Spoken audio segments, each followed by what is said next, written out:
1 जुलाई से आम लोगों की जेब पर सीधा असर डालने वाले कई बड़े बदलाव लागू हो गए हैं। कहीं राहत मिली है तो कहीं खर्च बढ़ा है।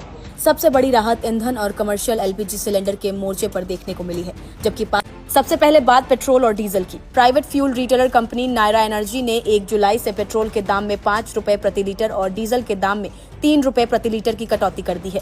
उदाहरण के तौर पर भोपाल में अब नायरा के पेट्रोल पंप पर पेट्रोल 119.79 प्रति लीटर और डीजल। कटौती का असर केवल वाहन चलाने वालों तक सीमित नहीं रहेगा। डीजल सस्ता होने से ट्रकों और मालवाहक वाहनों का परिचालक खर्च घट सकता है। जब सामान एक राज्य से दूसरे राज्य या एक शहर से दूसरे शहर तक पहुंचाने की लागत कम होती है तो फल, सब्जियां, दूध, राशन, निर्माण सामग्री और रोज के मुताबिक सीधे पेट्रोल पंपों से डीजल खरीद सकेंगे। पिछले लगभग 18 दिनों से उन्हें केवल बल्क सेल प्वाइंट्स से ईंधन खरीदना पड़ रहा था, जिससे कई जगह परेशानी हो रही थी। अब ये दिक्कत खत्म हो जाएगी। राहत की सबसे बड़ी खबर होटल रेस्टोरेंट 2,930 रुपए से मिलेगा।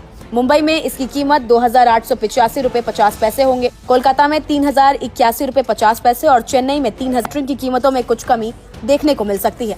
हालांकि ये पूरी तरह से कारोबारियों के फैसले पर निर्भर करेगा।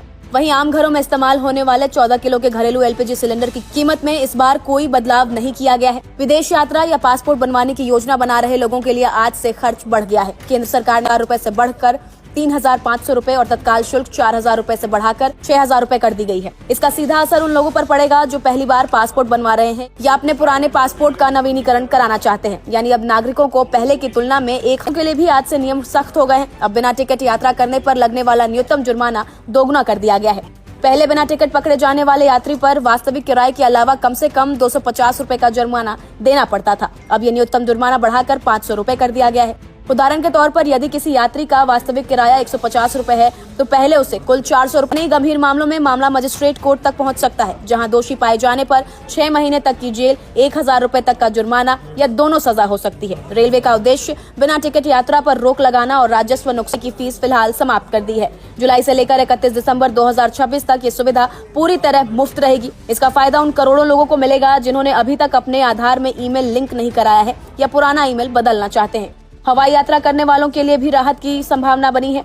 सरकार ने एविएशन टरबाइन फ्यूल यानी एटी योजना बना रहे हैं तो आपको पहले से ज्यादा रकम खर्च करनी होगी।